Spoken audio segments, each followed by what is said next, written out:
Student मैं आज आपको एक्सरसाइज 5.2 एक्सप्लेन कर देता हूँ। मैंने आपको सैटरडे को एक्सरसाइज 5.2 का कंटेंट समझा दिया था और मैंने आपको पेयर नोटबुक में करने के लिए बोला था। तो बहुत सारे स्टूडेंट को कुछ क्वेश्चंस में डाउट हुआ था, उन्होंने पूछा था मुझसे। तो आज मैं आपको पूरी एक्सरसाइज एक्सप्लेन कर देता हूँ। जो भी डाउट वाला क्वेश्चन होगा आप उसको ढूंढ करके और अपनी कॉपी में कर लीजिएगा। बट आपको पूरा वीडियो देखना है ताकि अगर कोई कन्फ्यूज़न रहा हो तो आपका क्लियर हो जाए। ठीक है स्टूडेंट, तो फर्स्ट क्वेश्चन है, इसमें आपको स्टेट करना था कि आखिर ये होगा तो क्यों होगा।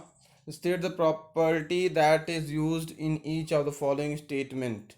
ठीक है, सो आपको सामने दो पैरेलल लाइन ए और बी और ट्रांसवर्सल लाइन दिख रही होंगी जो कि इंटरसेक्ट कर रही हैं, और यहाँ पर बगल में लेफ्ट हैंड साइड में एंगल बन रहे हैं 1 2 3 4 एंड 5 6 7 8। ठीक है, तो उसके अकॉर्डिंग फर्स्ट स्टेटमेंट आपको बताना है कि ये क्यों होगा। इफ़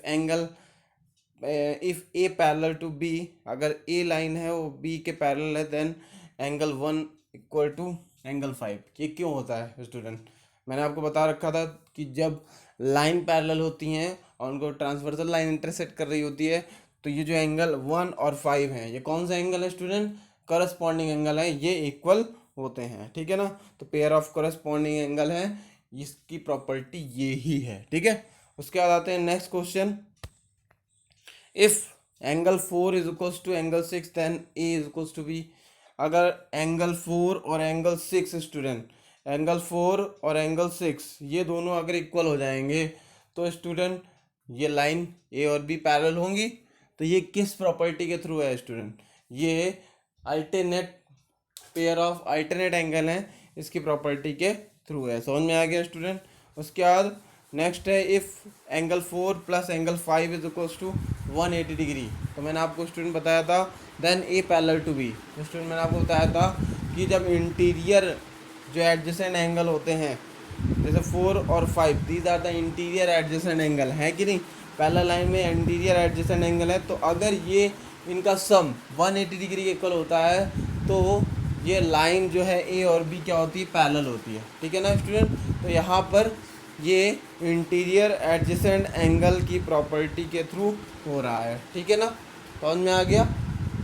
उसके बाद आते हैं next question, question number 2 student. लिखा हुआ है in the given figure identify. आपको आइडेंटिफाई करना है, यहाँ पर क्या करना है? आइडेंटिफाई। देखते हैं, फिगर आपके सामने ही है। The pair of corresponding angles, जितने भी पेयर इसमें है करस्पॉन्डिंग एंगल के, उनको आइडेंटिफाई करना है। Pair of alternate interior angle, जितने भी अल्टरनेट इंटीरियर एंगल के पेयर हैं उनको आइडेंटिफाई करना है। Pair of interior angle on the same side, वही इंटीरियर एडजेसेंट एंगल जिसे बोलते हैं, ऑन द सेम साइड। ठीक है, वो आपको आइडेंटिफाई करने हैं। तो स्टूडेंट सबसे पहले same side of the transversal, सबसे पहले पेयर ऑफ करस्पॉन्डिंग एंगल देख लेते हैं। तो स्टूडेंट आप तुरंत आप जान जाओगे पेयर ऑफ करस्पॉन्डिंग एंगल इसमें कौन कौन से हैं? 1 और 5, 4 और 8, 2 एंड 6 एंड 3 एंड 7। तो टोटल 4 पेयर हो गए स्टूडेंट, ये पेयर ऑफ करस्पॉन्डिंग एंगल के हैं। ठीक है, आप पेयर ऑफ अल्टरनेट एंगल देख लेते हैं स्टूडेंट, आपके सामने ही है। तो इसमें पेयर ऑफ अल्टरनेट एंगल कौन से हो जाएंगे? 3 और 5, angle 3 and 5, angle 2 and 8। These are the interior alternate angle pair. समझ में आ गया? इसके बाद स्टूडेंट इंटीरियर एंगल जो कि ट्रांसवर्सल के सेम साइड में है, तो student angle 3 and angle 8 and angle 2 and angle 5। समझ में आ गया? एंगल 3 एंड एंगल 8 ये भी ट्रांसवर्सल के सेम साइड में है और इंटीरियर है, और एंगल 2 और एंगल 5 भी ट्रांसवर्सल के सेम साइड में है और इंटीरियर है। ठीक है, समझ में आ गया? और इनका सम कितना होगा? 180 डिग्री। ठीक है स्टूडेंट, तो ये क्वेश्चन नंबर 2 रहा। क्वेश्चन नंबर 3 देखते हैं student. In the given figure, आपको जो सामने फिगर दिख रहा है स्टूडेंट, इसमें P parallel to Q given है। Find the unknown angle solution. अब मैंने आपको ऐसे क्वेश्चन मैंने आपको एप्लीकेशन में बताए थे सैटरडे को। तो स्टूडेंट यहाँ पर P पैरेलल है किसके? Q के, और जो अननोन एंगल्स हैं आपको वो सारे बताने हैं। Find the unknown angles. ठीक है, तो आपको ई बताना है, एफ बताना है, ए बताना है, डी बताना है, सी बताना है और बी भी बताना है। तो स्टूडेंट इसमें 5.1 का थोड़ा सा एप्लीकेशन यूज़ होगा। क्या यूज़ होगा बताओ, आप मुझे बताओ कैसे यूज़ होगा। कर भी सकते हो, नहीं भी कर सकते हो, कोई दिक्कत नहीं, लेकिन मैं आपको पहले तो बिना करे बता देता हूँ। तो स्टूडेंट सबसे पहले आप मुझे बताओ, ये एंगल 125 है, यस या नो। इसमें पैरेलल लाइन कौन कौन सी है, पी और क्यू। ट्रांसवर्सल लाइन स्टूडेंट कौन सी है, जो ये हॉरिजॉन्टली जा रही है, ठीक है ना। जो सिंगल लाइन है हॉरिजॉन्टली पी और क्यू को कट कर रही है, वो है ट्रांसवर्सल लाइन। तो स्टूडेंट अब मुझे बताओ, अगर आप थोड़ा सा फिगर को घुमा दो तो आप देखोगे 125 और एंगल डी करस्पॉन्डिंग एंगल है कि नहीं। एंगल डी और 125 क्या है स्टूडेंट, करस्पॉन्डिंग एंगल। समझ में आ गया। तो यहाँ पर angle D is equal to 125 हो जाएगा और ये हो जाएंगे corresponding angle, pair of corresponding angle equal होंगे, क्योंकि पी और क्यू क्या है, पैरेलल है। उसके बाद है स्टूडेंट, अब डी आपको मिल गया कि नहीं डी। तो आप मुझे बताओ, जब डी मिल गया तो स्टूडेंट एफ और डी क्या है, ये एफ और डी क्या है, these are the interior adjacent angle, है कि नहीं। ट्रांसवर्सल लाइन के सेम साइड में है कि नहीं, यस या नो। तो एफ और डी जब सेम साइड में है तो स्टूडेंट यहाँ पर एफ की वैल्यू आ जाएगी, F plus angle D is equals to 180 degree. तो angle F is plus 180 angle F plus D की वैल्यू कितनी है, अभी आपने निकाली 120। तो angle F plus 120 is equals to 180। तो एंगल एफ की वैल्यू हो जाएगी 60 डिग्री, ठीक है। जब एंगल एफ स्टूडेंट आ गया 60 डिग्री, तो आपके सामने देखो, सामने लिखा हुआ है एंगल एफ 60 डिग्री। तो अब मुझे बताओ कि एंगल एफ के अपोजिट में एक एंगल बन रहा है, ई एंगल। कौन सा एंगल है, 5.1 एक्सरसाइज मैंने आपको बताया था, यस, वर्टिकली अपोजिट एंगल। ई और जो एफ है वो वर्टिकली अपोजिट एंगल है स्टूडेंट, क्योंकि वो क्रॉस्ड लाइन है। और जब क्रॉस लाइन बनती है तो वहाँ पर जो अपोजिट एंगल होते हैं, जो वर्टिकल डायरेक्शन में होते हैं, वो दोनों इक्वल होते हैं आपस में। तो वर्टिकली अपोजिट एंगल ई और एफ इक्वल हो जाएंगे। तो F is equals to 60 then E is equals to 60, okay. तो अब मुझे बताइए, ई जब 60 है तो स्टूडेंट ए कितना हो जाएगा, एंगल ए। देखिए पी और क्यू पैरेलल लाइन है, तो ई और ए कौन सा एंगल बनना है स्टूडेंट, एंगल कोरेस्पॉन्डिंग, कौन से, पेयर ऑफ करस्पॉन्डिंग एंगल। तो angle E is equals to 60 student, तो angle A is equals to 60। समझ में आ गया। और आप ब्रैकेट में लिखोगे पेयर ऑफ करस्पॉन्डिंग एंगल। अब मुझे बताओ, ए एंगल 60 डिग्री है तो स्टूडेंट सी कितना होगा, कितना होगा सी, बिल्कुल स्टूडेंट एंगल सी भी कितना होगा, 60 डिग्री होगा। कितना होगा, 60 डिग्री। एक चीज़ गलत हो गई स्टूडेंट, 125 डिग्री है ये, तो यहाँ पर आएगा कितना, 55 डिग्री, 60 नहीं होगा। तो बाकी सारे जितनी जगह 55 के इक्वल हो, जैसे कि टी जो है 125, तो एफ हो जाएगा 55, ई हो जाएगा 55 डिग्री। और एंगल जब ई 55 है तो ए भी 55 डिग्री हो जाएगा। और जब ए 55 है तो स्टूडेंट ए और सी क्या है, वर्टिकली अपोजिट एंगल है कि नहीं, एंगल ए और एंगल सी। तो यहाँ पर A is equals to 55 then angle C is equals to 55। अब जो एंगल सी 55 हो गया तो स्टूडेंट मुझे बताओ कि 125 और एंगल बी कौन सा एंगल बन रहा है, 125 डिग्री और एंगल बी। गौर से देखिए, these are the exterior alternate angle. और ये एक्सटीरियर अल्टरनेट एंगल इक्वल होते हैं कब, जब लाइन पी और क्यू पैरेलल होंगी। तो एंगल बी और एंगल 125 ये इक्वल हो जाएंगे because of pair of exterior alternate angle. समझ में आ गया स्टूडेंट, आपको इसमें भी सोल्यूशन दिख रहा होगा, ठीक है। तो बहुत इजी क्वेश्चन है, बस कॉन्सेप्ट आपको अपना क्लियर रखना है, जो मैंने आपको कंटेंट समझाया था। अब आते हैं नेक्स्ट क्वेश्चन में स्टूडेंट, क्वेश्चन नंबर 4। यहाँ पर आपको वैल्यू फाइंड करनी है, find the value of x in each of the following figure if L parallel to M. देखिए एल पैरेलल टू एम, तो अगर जैसे ही आपको पैरेलल कुछ दो लाइनें दे दी आती है, उनको ट्रांसवर्सल लाइन इंटरसेक्ट कर रही है, तो आपके माइंड में तुरंत आ जाना चाहिए कि यस यहाँ पर करस्पॉन्डिंग और अल्टरनेट एंगल इक्वल होंगे और इंटीरियर एडजेसेंट एंगल का सम 180 डिग्री होगा। तो यहाँ पर स्टूडेंट आपको सामने दिखा हुआ है एल और एम पैरेलल लाइन है, टी ट्रांसवर्सल है। सबसे पहले वाले फिगर में देखिएगा, ठीक है। तो स्टूडेंट मुझे बताओ कि यहाँ पर x की वैल्यू कैसे निकलेगी। थोड़ा सा दिमाग लगाना पड़ेगा यहाँ पर आपको, ठीक है। तो स्टूडेंट आप मुझे बताओ कि जब L और M पैरेलल हैं तो x डिग्री ये है, ये वाला एंगल x डिग्री है, यस या नो। तो अब जब ये एंगल x डिग्री है तो इसके अल्टरनेट एंगल कौन सा होगा स्टूडेंट, मुझे बताओ, या फिर इसके करस्पॉन्डिंग एंगल कौन सा होगा। बहुत सारे इसके मेथड हैं स्टूडेंट। तो एंगल x ये है तो एंगल x ये भी हो जाएगा यस या नो, होगा ना। तो अब एंगल x ये हो गया, तो अब मुझे बताओ आप कि ये अल्टरनेट एंगल है और ये एंगल x ये भी हो जाएगा। तो एंगल x और 110 फिर कौन सा एंगल बनाएंगे, कौन सा टाइप बनाएंगे, मैंने आपको बताया था 5.1 के कंटेंट में। एंगल x यहाँ पर आ जाएगा क्योंकि ये इंटीरियर अल्टरनेट एंगल है। यहाँ पर जब एंगल x आ जाएगा तो स्टूडेंट एंगल x और 110 these are the linear pair, supplementary angle बना रहे हैं कि नहीं। तो angle x plus 110 is equal to हो जाएगा 180 डिग्री। तो स्टूडेंट एंगल x प्लस 110 है तो यहाँ पर दोनों साइड 110 माइनस कर देंगे तो 110 कैंसिल हो जाएगा। तो 180 माइनस 110 राइट हैंड साइड में, तो स्टूडेंट x की वैल्यू आ जाएगी कितनी, 70 डिग्री। समझ में आ गया। तो एंगल x आपका पहले वाले फिगर में निकल आया। अब एंगल x की वैल्यू दूसरे वाले फिगर में निकालते हैं स्टूडेंट। तो स्टूडेंट यहाँ पर L और M पैरेलल दिए हुए हैं।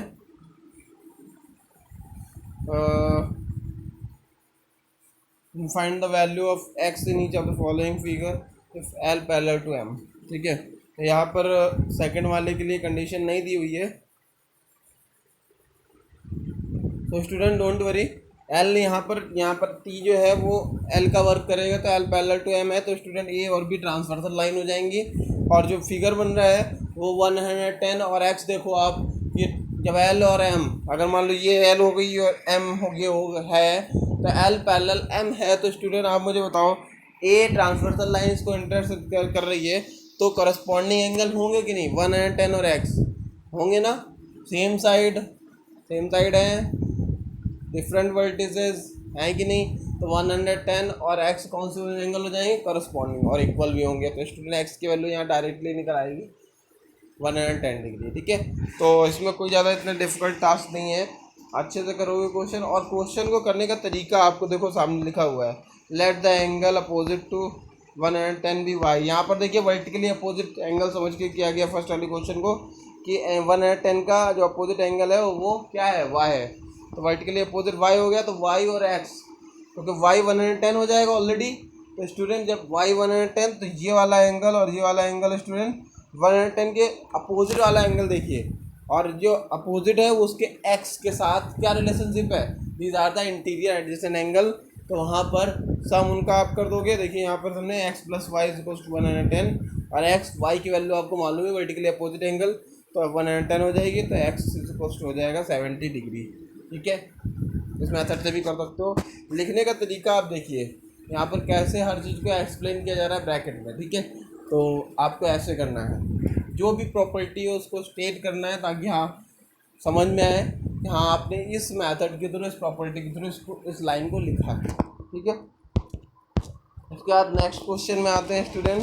Question number 5, in the given figure the arms of two angles are parallel. आपको जो सामने फिगर बना हुआ है उसमें arms of two angles are parallel if angle A B C is equal 70 then find angle D G C and angle D E F. अब मैं आपको बताता हूँ स्टूडेंट इसमें कौन कौन सी आर्म पैरेलल है। इसमें जितनी भी आर्म है वो सारी आपस में पैरेलल है, दैट मीन्स ए डी आपस में पैरेलल है, बी ए और ई डी पैरेलल है, ठीक है। कौन सी, बी ए और ई डी पैरेलल है, और इधर बी सी और ई एफ पैरेलल है। ऊपर देखिए बी ए और ई डी, और नीचे देखिए बी सी और ई एफ, ये पैरेलल है स्टूडेंट। तो मैं आपको बता दूं कोई भी ट्रांसवर्सल किसी को भी ले सकते हो, किसी को भी पैरेलल ले सकते हो, यहाँ पर करस्पॉन्डिंग का अल्टरनेट एंगल इक्वल होंगे। तो स्टूडेंट अगर मुझे बताओ कि अगर 70 है angle G B A angle देखो कौन सा है, एंगल जी बी ए 70 दिया हुआ है, जी बी ए 70। तो आप मुझे बताओ सी जी डी कितना हो जाएगा, सी जी डी CGD कितना हो जाएगा स्टूडेंट?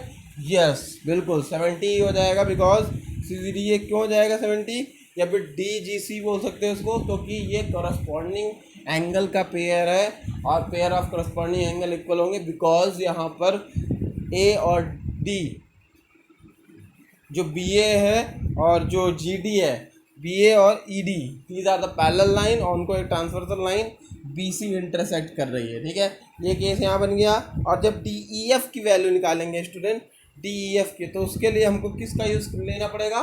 DGC का। तो स्टूडेंट DGC आप ऑलरेडी निकाल चुके हो 70, तो DGC और DEF अब कौन से एंगल बन जाएंगे? Pair of corresponding angle. देखिए आप DGC और DEF, these are the pair of corresponding angle. तो स्टूडेंट यहाँ पर अगर वो 70 होगा तो फिर नीचे वाला भी 70 हो जाएगा, बिकॉज BC और EF these are the parallel line, उनको ट्रांसवर्सल लाइन DE इंटरसेक्ट कर रही है, तो यहाँ पर pair of corresponding angle equal होंगे। ठीक है स्टूडेंट, तो ये एक्सप्लेनेशन है, ध्यान से वीडियो को देखा करो, क्योंकि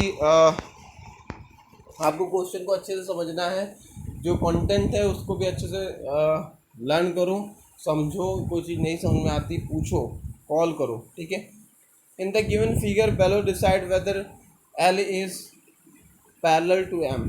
देखिए यहाँ पर आपको जो फिगर दिए हुए हैं 1 2 3 एंड एक लास्ट 4, ये फिगर को आपको देख करके बताना है कि क्या यहाँ पर लाइन L पैरेलल होगी M के। ठीक है, तो चलिए करते हैं। यहाँ पर देखिए L और M के पैरेलल होने के लिए यहाँ पर जो इंटीरियर एडजेसेंट एंगल है फर्स्ट वाले में, वही उनका सम कितना होना चाहिए? 180 डिग्री होना चाहिए। ठीक है, तो यहाँ पर 44 + 126 अगर करोगे आप तो इसका सम निकलेगा 170, ना कि 180। दैट्स वाई यहाँ पर L और M पैरेलल नहीं होंगे। ठीक है स्टूडेंट, समझ में आ गया? तो 44 + 126 करिए, कितना आता है? 170 आता है। दैट मीन्स यहाँ पर L और M पैरेलल नहीं होंगे। ठीक है, उसके बाद L और M के पैरेलल होने के लिए यहाँ पर पेयर ऑफ करस्पॉन्डिंग एंगल एक होने चाहिए, इक्वल होनी चाहिए, pair of alternate angle equal होनी चाहिए, और इंटीरियर एडजेसेंट एंगल का सम 180 डिग्री होना चाहिए। चेक करते हैं क्या है क्या। देखिए स्टूडेंट, यहाँ पर 75 नीचे वाला है, तो वर्टिकली अपोजिट के थ्रू ये भी 75 हो जाएगा कि नहीं? तो स्टूडेंट ये 75 तो ये भी 75, एक्स भी 75। अब वर्टिकली अपोजिट तो समझ आएगी, लेकिन इंटीरियर एडजेसेंट एंगल अगर यहाँ पर उनका सम, क्योंकि 75 और ये 75 दोनों इंटीरियर एडजेसेंट एंगल हो जाएंगे, तो उनका सम 180 डिग्री होना चाहिए। तो 75 + 75 150। यहाँ पर भी L और M पैरेलल नहीं होंगे। समझ में आ गया? तो आप उसको प्रॉपर रीज़न लिखोगे स्टूडेंट बाय लैंग्वेज, कि आप यहाँ पर दिखा रहे हो 75 = x, तो आप ब्रैकेट में लिखो वर्टिकली अपोजिट एंगल। फिर उसके बाद आप x + 75 = 180 डिग्री। ठीक है ना? If L parallel to M, अगर ये नहीं हो रहा है 180 डिग्री के इक्वल, then L is not parallel to M। ठीक है ना? अपनी लैंग्वेज में आप अच्छे से लिखोगे। उसके बाद क्वेश्चन नंबर 3, इसी का पार्ट नंबर 3 देखते हैं L और M यहाँ पर पैरेलल हो रहे हैं कि नहीं। तो यहाँ पर 57 स्टूडेंट ये वाला एंगल है, तो ये y भी कितना हो जाएगा student? 57, because these are the vertically opposite angle. अब ये 57 प्लस, तो ये कितना हो जाएगा स्टूडेंट? 57 + 123 इंटीरियर एडजेसेंट एंगल है, तो 57 + 123 करेंगे तो 100 कितना आ जाएगा? 80। तो स्टूडेंट 180 आ गया, तो यही आपको लाना भी था, इंटीरियर एडजेसेंट एंगल को 180। अगर ये आ जाता है तो समझ लीजिए लाइन L और M पैरेलल हो जाएंगे। तो थर्ड वाले में स्टूडेंट लाइन L और M पैरेलल होंगी, because here the sum of interior adjacent angle is coming equals to 180 degree. ठीक है ना? सो लास्ट क्वेश्चन है स्टूडेंट, मैंने आपको सोल्यूशन नहीं दिखाया, मैंने आपको ऐसे एक्सप्लेन किया, तो आपको सोल्यूशन अपने मन से अच्छे से लैंग्वेज प्रॉपर लिख करके, प्रॉपर्टी लिख करके, स्टेटमेंट लिख करके ही करना है। ठीक है, तो L और M यहाँ पर देखते हैं पैरेलल हैं या नहीं। तो स्टूडेंट ये 72 डिग्री है, तो Z कितना होगा? 72 degree, because these are the vertically opposite angle. तो 98 + 72 कितना होता है स्टूडेंट? 170 होता है। तो दैट मीन्स यहाँ पर भी 180 के इक्वल नहीं हो रहा है इनका sum, that's why L does not parallel to M, ठीक है ना। ये पैरेलल नहीं होती है, अगर अगर होगी तो फिर इंटीरियर एडिशन एंगल का सम 180 डिग्री आना चाहिए, बट यहाँ नहीं आ रहा है, that's why it is not parallel to M, ठीक है। तो स्टूडेंट यहाँ पर आपकी एक्सरसाइज कंप्लीट होती है 5.2। पूरी एक्सरसाइज में कोई भी डाउट नहीं रह गया होगा आई थिंक, और कोई भी डाउट हो तो अभी भी आप पूछ सकते हो कॉल मैसेज के थ्रू, ठीक है। तो जहाँ क्वेश्चन हमने छोड़ दिया हो उसको सॉल्व कर लेना, और आगे का शेड्यूल मैं आपको बताऊँगा, ठीक है, ट्यूसडे को। Thank you.